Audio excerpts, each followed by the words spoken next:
local forecast starts now with Chief Meteorologist Eric Finkenbinder. It's only been 2 days, but I'm already tired of talking about it. It's here, it's visible. Well, it's reducing visibility, isn't it?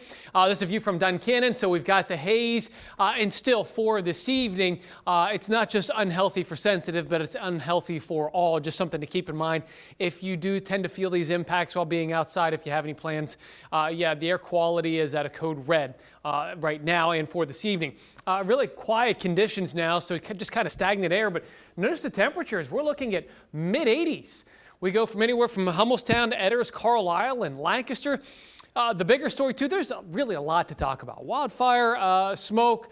We've got a derecho that's happening, producing some wind damage across the Midwest. We can actually see some cooler conditions because of the rain-cooled air in Indiana and Illinois. And then we've got this huge heat bubble, so a lot of heat across Texas.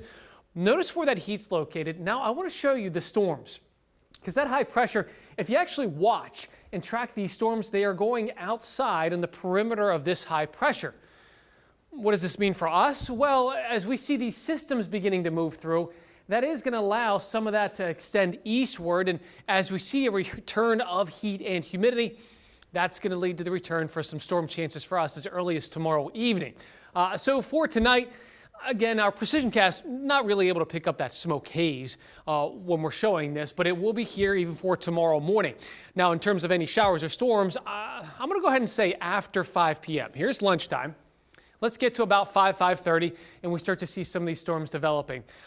It seems like it wants to favor areas west of Harrisburg, which isn't bad because that's one location where we didn't see a lot of activity earlier this week. A lot of it was focused in areas east of Harrisburg. So let's see if we can pick some of that up here tomorrow evening.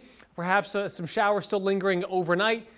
Those clouds kind of slowly erode, and then moving into Saturday, watch what happens as we start to see these pop-up storms happening again. So we're going to have daily chances. Friday evening, Saturday, Sunday, Monday. Does not mean you're going to be getting a storm every single day, but it does mean the chances do exist. And there's the storms that kind of move through, produce downpours, move out in about a half an hour, 40 minutes. So if you do have any plans or picnics or just planning to have an event, just know that we'll just have to keep an eye on some of the storms during the evening until we get to the 4th of July itself. And that's actually good timing because any of those fireworks plans right now shouldn't have to worry about Mother Nature producing fireworks. And one last thing real quickly, notice what I have at the end of the 7-day, potential heat wave. So that could be our first heat wave of the season if we can get 3 days of 90.